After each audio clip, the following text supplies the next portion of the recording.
At 9:47 a.m. on April 12, 1945, Staff Sergeant Henry Irwin knelt over a metal chute in the forward section of a B-29 superfortress named City of Los Angeles, 12,000 feet above Koriyama, Japan, as a white phosphorus smoke bomb exploded directly into his face. The 23-year-old radio operator from Adamsville, Alabama, had flown 10 combat missions with the 52nd Bombardment Squadron in the previous 2 months, but this was his first mission as lead aircraft, responsible for assembling 167 B-29s into formation before the attack. In the first 3 months of 1945, B-29 losses over Japan had reached 14% per mission, with phosphorus burns accounting for the highest fatality rate among crew injuries. White phosphorus ignites on contact with air and burns at 2,300 degrees Fahrenheit, hot enough to melt steel. The chemical cannot be extinguished while oxygen is present. It burns through flesh to bone and continues burning. Between February and April 1945, 20th Air Force had lost 43 B-29s to onboard fires. Only 6 crew members survived phosphorus incidents. The survival rate was 8%. Most died within minutes. Irwin's bomb had malfunctioned in the launch chute, detonating inside the aircraft instead of falling clear. The explosion obliterated his nose, melted his rubber oxygen mask into his face, and destroyed both eyes instantly. He was completely blind. White smoke filled the bomber. The pilots couldn't see their instruments. Captain George Cimarol, the aircraft commander, felt the B-29 pitch forward into a dive. He couldn't see the altimeter, couldn't see his co-pilot. The intercom was dead. Smoke burned his lungs. The bomber carried 12,000 pounds of incendiary bombs in the bay directly below Irwin's position. If the phosphorus burned through the deck, the entire bomb load would detonate. The mission would fail. 166 B-29s would scatter without their lead aircraft. Cimarol pulled back on the yoke, but couldn't level the bomber. They were diving toward the Pacific at 300 feet per minute. He had perhaps 40 seconds before they hit the water. The burning phosphorus bomb lay on the deck between Irwin's feet. His face was gone. His hands were burning. His flight suit was burning. He couldn't see, couldn't breathe without inhaling smoke. The navigator's table blocked the path to the cockpit window. The table was bolted to the deck. To reach the window, Irwin would have to pick up the burning bomb, crawl past the table, and throw the device out through a 10-inch opening. The phosphorus was burning at metal melting temperature. It was burning through the aircraft deck. In approximately 30 seconds, it would reach the bomb bay. Could one blind man carry a bomb burning at 2,300 degrees? Please like this video to share Red Irwin's story, and subscribe for more. Back to Irwin. Irwin reached down and grabbed the phosphorus bomb with both hands. The chemical ignited his gloves instantly. He pulled the bomb against his chest and began crawling forward. The phosphorus burned through his flight suit in 3 seconds. Burned through skin, burned into muscle, burned to bone. He couldn't see where he was going. His hands were melting into the bomb. Every movement embedded more phosphorus particles into his flesh. The particles would continue burning for months. He crawled 6 feet to the navigator's table. The table was locked in the down position. He couldn't get past it. Irwin wedged his left shoulder under the table and pushed up. The table mechanism was jammed. He pushed harder. The phosphorus was burning through his chest. His right arm was burning to the bone. He couldn't feel his hands anymore. The table released. He crawled forward another 7 feet. His crew members tried to help, but the smoke was too thick. They couldn't reach him. He found the cockpit bulkhead, felt for the co-pilot's window. His fingers touched glass. He couldn't open the window latch. His hands were too badly burned. He used his forearm. The window opened 6 inches. He shoved the burning bomb through the opening and collapsed. 22 seconds had passed since the explosion. Captain Cimarol felt the bomber level out. The smoke began clearing. He could see his instruments again. Altitude, 9,800 feet. Airspeed, 210 knots. They were climbing. Co-pilot, Second Lieutenant Leroy Stabler, looked back through the cockpit door. Irwin was on the deck between the pilot seats. His flight suit had burned away. His skin was black and red, bones visible through his arms and chest. His face was gone. Both eyes were white. Stabler thought he was dead. Irwin spoke, asked if the crew was safe, asked if anyone was hurt. His voice was clear, calm. He remained conscious. The phosphorus particles embedded in his body continued burning. Crew members used fire extinguishers on his clothes, but the phosphorus couldn't be extinguished. Every time they uncovered his wounds to apply first aid, the particles reignited. White smoke rose from his chest, from his arms, from his face. The chemical was burning from the inside out. Flight engineer, Technical Sergeant Herbert Schnipper, estimated Irwin had 20 to 30 phosphorus particles burning in his body. Each particle burned at furnace temperature. Irwin never screamed, never complained, only asked about the crew. Cimarral aborted the mission. The 166 other B-29s scattered without their lead aircraft. The mission failed, but 12 men were alive. Cimarral turned toward Iwo Jima, 290 miles southeast. The island had been captured 5 weeks earlier on March 26th. The Marines had built an emergency airfield specifically for damaged B-29s. It was the closest point where Irwin could receive medical treatment. At cruising speed, they would reach Iwo in 73 minutes. The medical staff on Guam had told bomber crews that phosphorus burn victims rarely survived more than 2 hours. Irwin had been burning for 8 minutes. The crew tried everything. Wet towels on the wounds. The phosphorus burned through the towels. Morphine injections. Irwin refused, said he needed to stay conscious. He kept asking about the other crew members, kept asking if the mission was completed. Bombardier First Lieutenant Kenneth Crosby told him everyone was fine, told him they were heading to Iwo, told him he saved the aircraft. Irwin nodded, said he was glad, then asked if the smoke bombs had worked properly. He was worried about the other bombers in the formation, worried they couldn't assemble without the lead aircraft signal. His body was burning from the inside, and he was concerned about mission success. At 10:51 a.m., City of Los Angeles touched down on Iwo Jima's South Field. Ambulances were waiting. Medical personnel opened the forward hatch and saw Irwin. A Navy doctor named Lieutenant Commander John Bradley examined him. Bradley had treated hundreds of burn cases during the Iwo Jima invasion. He'd never seen phosphorus burns this severe. Irwin's flight suit was gone. His skin was charred black across 70% of his body. His nose was gone. His right eye was destroyed. His left eye was damaged. His right arm was burned to the bone from elbow to fingertips. Bradley estimated third-degree burns over most of the body. He gave Irwin less than 4 hours to live. They loaded Irwin onto a stretcher. He remained conscious during the transfer. Bradley administered plasma, started an IV. Irwin asked if his crew was safe. Bradley told him everyone made it. Irwin smiled, or tried to. His face couldn't move properly. The phosphorus had burned through his facial muscles. Bradley had seen dying men before. They usually stopped talking, stopped asking questions. Irwin kept talking, kept asking about his crew, about the mission, about whether the other bombers made it to target. Bradley had never seen anything like it. At Fleet Hospital 103 on Iwo Jima, surgeons examined Irwin. They had no protocol for phosphorus burns this extensive. Standard procedure was to cut away dead tissue, but Irwin's burns were too deep, too widespread. Surgery would kill him. They decided to stabilize him for transport to Guam, where better facilities existed. Irwin's vital signs were failing, blood pressure dropping, heart rate elevated, respiratory distress. The phosphorus was burning his lungs from the inside. He was dying.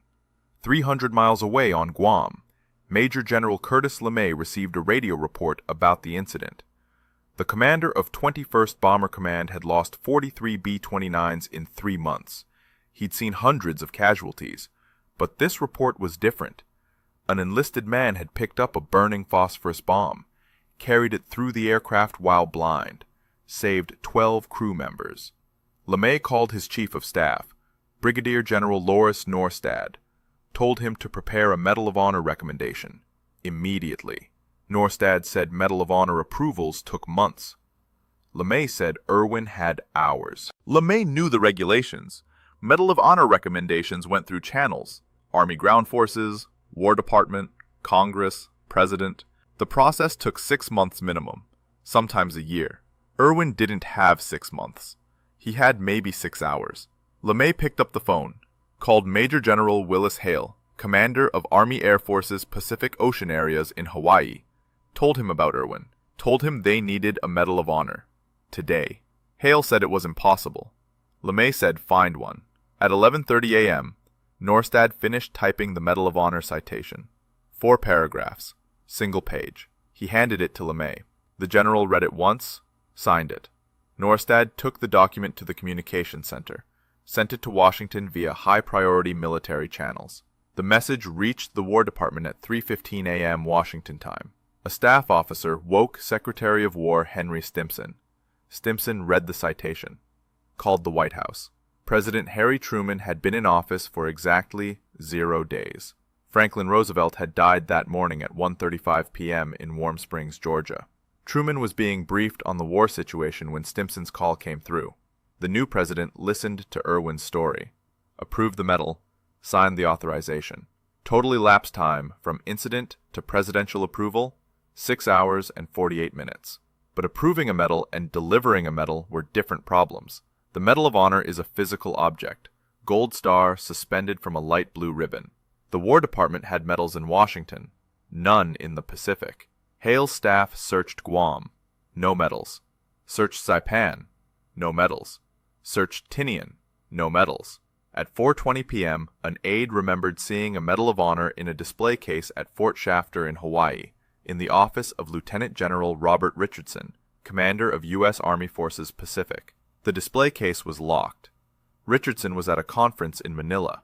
Hale dispatched a B-29 crew to Fort Shafter, told them to get the medal. The crew arrived at Richardson's office at 6:30 p.m. The building was locked. They found a base security officer, explained the situation. The security officer didn't have keys to Richardson's office. The crew broke a window, climbed through, found the display case. It was locked with a padlock.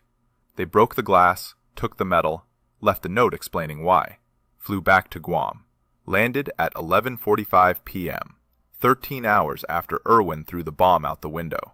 Irwin was in Fleet Hospital 103. Surgeons had evacuated him from Iwo Jima to Guam at 2 p.m. During the flight, his heart stopped twice. Medical staff resuscitated him both times. On Guam, doctors examined him under surgical lights. The phosphorus particles were still burning.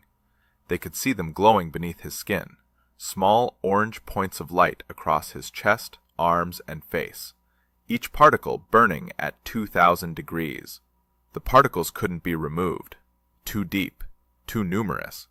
Removing them would require cutting away so much tissue that Irwin would die from shock.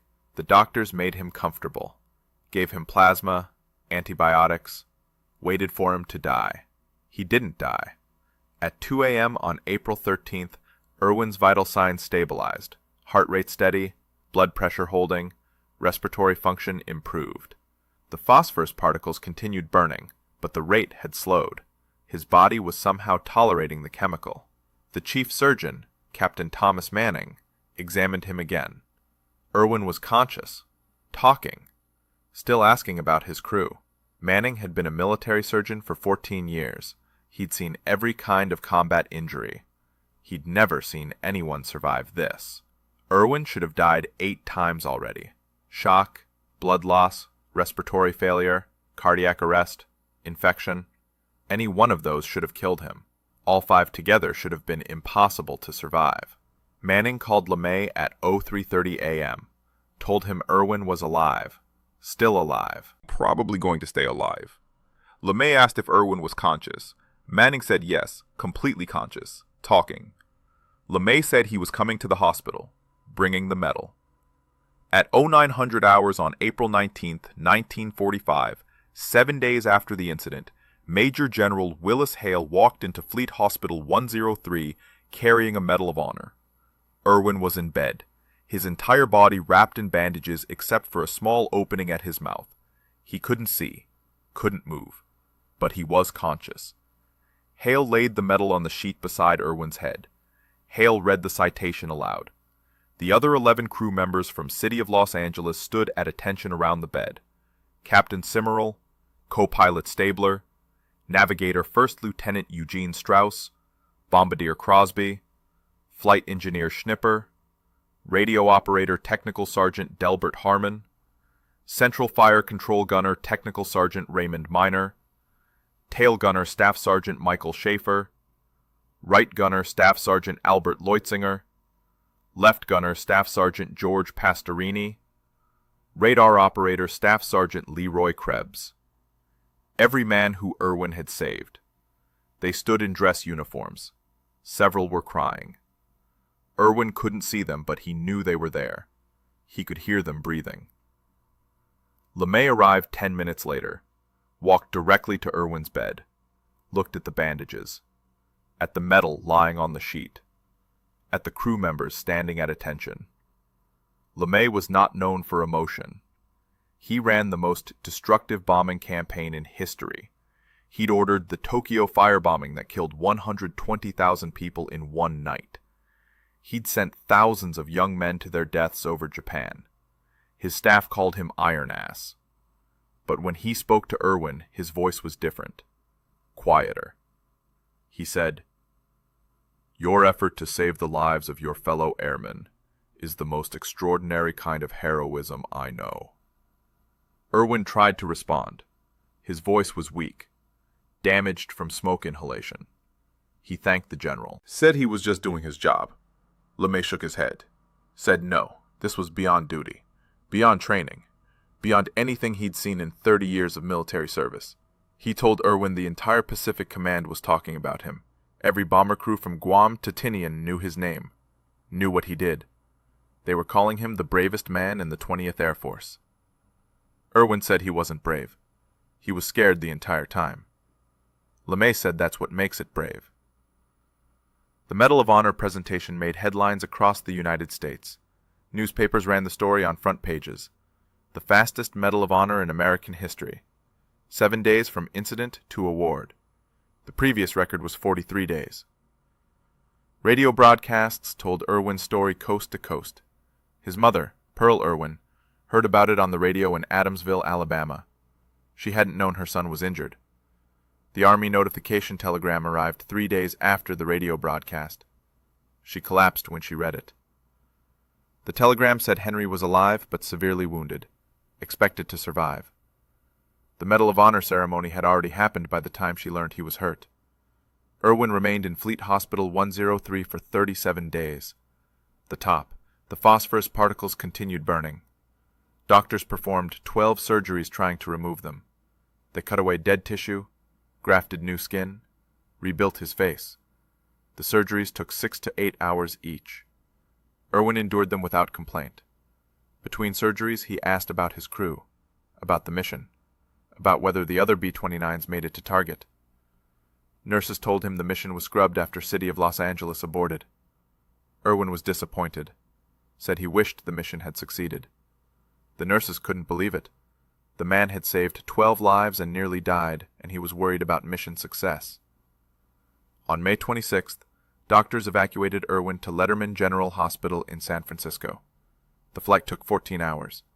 During the flight, his phosphorus burns reignited twice. The cabin pressure changes affected the particles, made them burn hotter. Medics had to extinguish his bandages mid-flight. Irwin remained conscious the entire time, talked to the medical staff, asked them questions about their families, about where they were from, about their experiences in the war. A man with phosphorus burning through his body, asking other people how they were doing. At Letterman Hospital, surgeons examined him.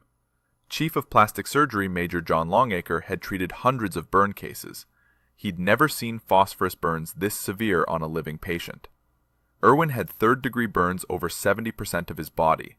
His right arm was burned to the bone from shoulder to fingertips.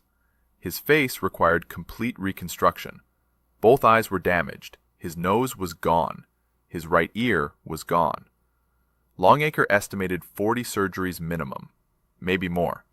The surgeries would take 2 years, maybe 3. Irwin asked when he could return to duty. Longacre told him the truth, said he would never fly again, never return to combat. The Army Air Forces was processing his medical discharge. Irwin would receive full disability benefits, a pension, priority access to Veterans Administration hospitals, the best medical care available. But his military career was over. Irwin was 24 years old. He'd been in the service for 2 years and 9 months. He'd flown 11 combat missions. The last one destroyed his body. He nodded, said he understood, then asked if he could help other veterans after he recovered. Longacre said yes, definitely yes. The first surgery happened on June 2nd, 1945. Longacre and his team worked for 9 hours. They removed dead tissue from Irwin's right arm, harvested skin from his legs for grafting, began rebuilding his face. The surgery went well, but the phosphorus complicated everything. 3 days post-surgery, particles in his arm reignited. The grafted skin burned away. They had to start over. The second surgery happened on June 15th. 8 hours, same procedure, same result. The phosphorus reignited, burned through the grafts. Longacre realized they had to remove every phosphorus particle before grafting would work, but the particles were embedded too deep. Removing them required cutting to the bone. Over the next 6 weeks, Longacre performed 7 surgeries. Each surgery removed more phosphorus particles. Each surgery took longer than the last. By surgery 7, they'd removed an estimated 60 particles from Irwin's body. But more remained. The particles glowed under surgical lights, small orange dots beneath the skin. Longacre counted at least 30 more, maybe 40. Each one had to come out. Each removal risked infection, nerve damage, permanent disability. Irwin endured every surgery without complaint, never asked for extra morphine, never asked how many more surgeries were needed, just asked when he could start helping other veterans. On July 17th, Irwin's brother Charles arrived at Letterman Hospital. Charles had been serving with the Marine Corps on Guam. LeMay had arranged his emergency leave. Charles hadn't seen his brother in 3 years. The nurses warned him before he entered the room, said Henry's appearance was shocking. Charles walked in, saw the bandages, saw the burns, saw what was left of his brother's face. He sat down beside the bed, didn't say anything for 2 minutes, just sat there. Irwin spoke first, asked how Charles was doing, asked about his unit, asked if Charles had seen their mother. Charles started crying, told him their mother was fine, told him everyone back home was proud, told him he was a hero. Irwin said he wasn't a hero. He was just scared the bomb would kill his crew. The two brothers spent 24 hours together. Charles slept in a chair beside Irwin's bed. They talked about Alabama, about their childhood, about their father who died when Henry was 10, about the coal mines where their father worked, about the family. Charles told him stories, made him laugh. The nurses said it was the first time they'd heard Irwin laugh since he arrived. Charles had to return to his unit on July 18th. Before he left, he told Irwin the entire Pacific Theater knew his story. Every Marine, every soldier, every sailor. Everyone knew about the blind airman who carried a burning bomb. Irwin asked if they knew about the crew. Charles said yes. Everyone knew Irwin saved 12 men. Irwin's vital signs improved through July and August. His weight stabilized at 87 pounds. He'd lost 53 pounds since the incident. The phosphorus burns had consumed muscle tissue, fat reserves. His body had burned itself to survive. Doctors increased his calorie intake, 4,000 calories per day, high protein, supplements, vitamin injections. By late August, he'd gained 12 pounds. Still dangerously underweight, but improving. The surgeries continued. Surgery 15, on August 9th, removed the last accessible phosphorus particles from his right arm. Longacre said approximately 20 particles remained deeper in his body, too deep to remove without killing him. Those particles would stay, would continue burning slowly, for months, maybe years. On September 2nd, 1945, Japan surrendered. World War II ended. Irwin was still in Letterman Hospital when the war ended, still undergoing surgeries, still fighting phosphorus particles burning in his body. The victory celebrations happened without him. News broadcasts showed crowds celebrating in Times Square, in Trafalgar Square, in cities across America. Soldiers came home. Sailors came home. Airmen came home. Irwin stayed in the hospital. Surgery 16 was scheduled for September 8th. The phosphorus particles in his face were causing infections. Had to come out. The surgery took 11 hours. Longacre removed 8 particles from Irwin's cheekbones, 4 from his forehead, 2 from his jaw. 14 particles total. Irwin's face was mostly scar tissue now, but he was alive. Between September and December 1945, Longacre performed 9 more surgeries, 25 total since June. Each surgery targeted specific phosphorus particles. Each surgery required cutting through scar tissue to reach embedded particles.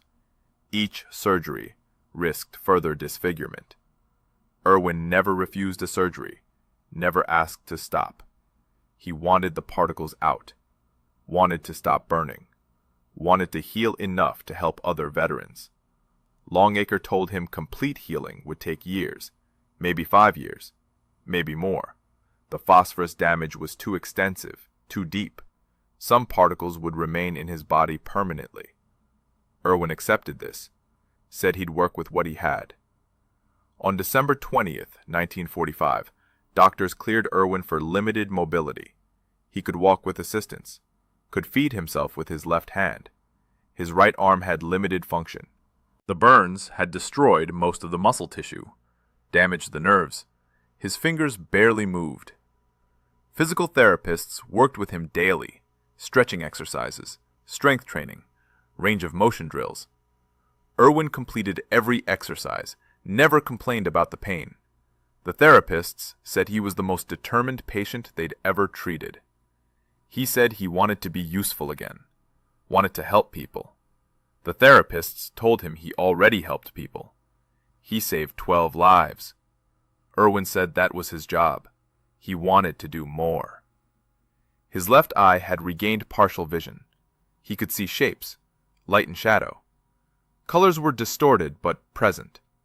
His right eye remained blind. Doctors said the damage was permanent.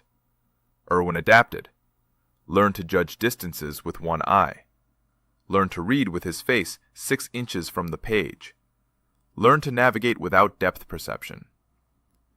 By January 1946, he could walk unassisted, could dress himself, could perform basic tasks. The hospital staff called it a miracle. Irwin called it progress. On March 8, 1946, doctors cleared Irwin for discharge from Letterman Hospital. He'd been hospitalized for 10 months, had undergone 28 surgeries, weighed 119 pounds, had partial vision in one eye, limited use of his right arm. Scars covered 70% of his body. But he was alive, functional, ready to go home. The Army Air Forces promoted him to Master Sergeant, gave him full disability status, 100% service-connected disability rating, lifetime benefits, medical care, pension, everything the government could provide. Irwin thanked them, asked when he could start working with veterans. The Veterans Administration offered him a position in Birmingham, Alabama, benefits counselor, helping other veterans navigate the VA system, understanding their benefits, filing claims.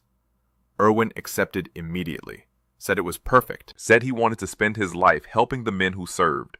The VA administrator asked if he was sure. The job required long hours, difficult cases, frustrated veterans. Irwin said he was sure. He understood what these men had been through, understood their struggles. He could help them. On April 12, 1946, exactly 1 year after the incident, Irwin started work at the VA office in Birmingham. Irwin worked at the Birmingham VA office for 37 years. He processed benefit claims, explained disability ratings, helped veterans understand their medical coverage, helped their families file survivor benefits.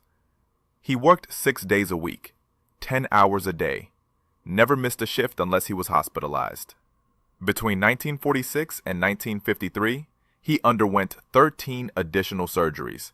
Phosphorus particles that had remained dormant would suddenly reignite, cause infections, require surgical removal. Each surgery meant weeks of recovery, weeks away from work. Irwin would return as soon as doctors cleared him, would work longer hours to catch up on cases.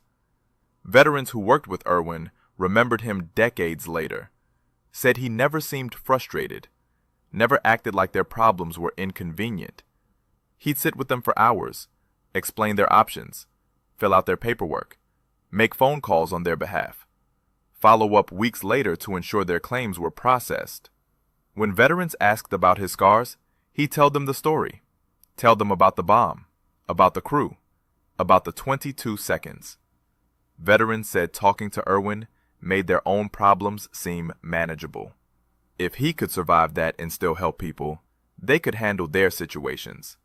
On June 14, 1948, Irwin married Martha Elizabeth Roberts in Birmingham. She was a nurse he'd met at the VA hospital during one of his follow-up surgeries. She knew about his injuries, about the phosphorus particles still in his body, about the surgeries he'd need for the rest of his life. She married him anyway. They had 4 children. Betty Jean, born in 1949. Henry Jr., born in 1951. Mary Pearl, born in 1953. Joseph Eugene, born in 1956. Irwin was a devoted father. Took his children fishing. Taught them to read. Helped with homework.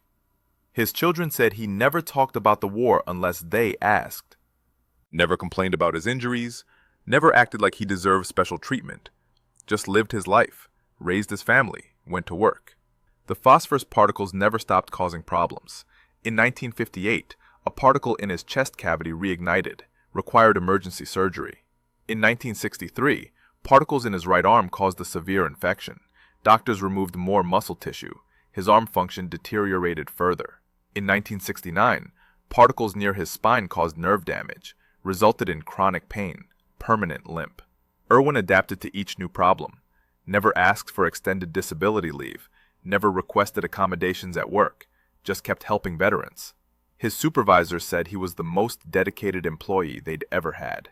In 1978, the Air Force invited Irwin to speak at a ceremony honoring Medal of Honor recipients. He was 57 years old, had been out of the military for 31 years. The ceremony was at Maxwell Air Force Base in Alabama. 200 active duty airmen attended. Irwin told his story. Told them about April 12, 1945, about the bomb, about the crew, about the 22 seconds.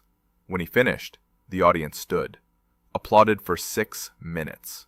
Officers came up afterward, shook his hand, thanked him for his service, asked him questions. Irwin answered every question, talked to every person who wanted to talk. The ceremony organizers had to ask him to leave so they could close the facility. He was the last person to leave. In 1983, Irwin retired from the VA office. He was 62 years old. He'd worked at the VA for 37 years, helped thousands of veterans, filed tens of thousands of claims, made countless phone calls, attended hundreds of funerals for veterans he'd helped. His children said retirement was hard for him. He didn't know what to do without work, without helping people. Martha suggested he start speaking at schools. Tell his story to young people. Irwin agreed. Between 1983 and 2000, he spoke at 68 schools across Alabama. Elementary schools, high schools, colleges. He'd tell students about duty, about courage, about doing what's right when everything is wrong. Students would ask about the pain, about whether it was worth it. Irwin always said yes, said saving those 12 lives was worth everything. All 11 crew members from City of Los Angeles survived the war. Captain Simmerall flew 18 more missions, retired as a lieutenant colonel. Co-pilot Stabler flew 23 more missions, became a commercial airline pilot. Navigator Strauss flew 15 more missions, pot navigation at Randolph Air Force Base. Every crew member stayed in touch with Irwin after the war. They'd call on April 12th every year, the anniversary of the incident. They'd talk for hours, reminisce about that day, about how close they came to dying, about how Irwin saved them. In 1995, on the 50th anniversary, all 11 crew members traveled to Birmingham, had dinner with Irvin and his family. Simmerall gave a speech, said Irvin was the bravest man he'd ever known, said those 22 seconds defined what it meant to be a soldier. Henry Eugene Irvin died on January 16, 2002, at Leeds, Alabama. He was 80 years old. He'd lived 56 years after the incident, 56 years with phosphorus particles in his body, 56 years with scars covering 70% of his skin, 56 years helping other veterans. His funeral was held at First Baptist Church in Leeds. More than 800 people attended. Veterans, family, friends, people he'd helped at the VA office. The Air Force sent an honor guard. A general gave the eulogy, said Irvin represented everything the military stood for: sacrifice, duty, service. His casket was draped with an American flag. The same flag that flew over Guam the day LeMay gave him the Medal of Honor. Red Irwin remains the only B-29 crewman to receive the Medal of Honor during World War II. His Medal of Honor was approved faster than any other in American history. 7 days. The record still stands.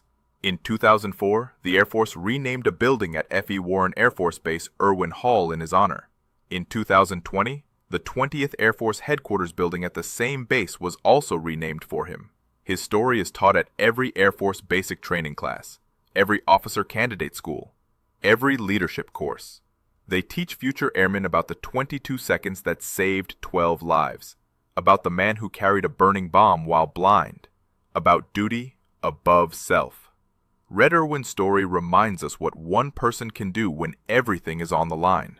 22 seconds, 13 feet, burning at 2,300 degrees, completely blind.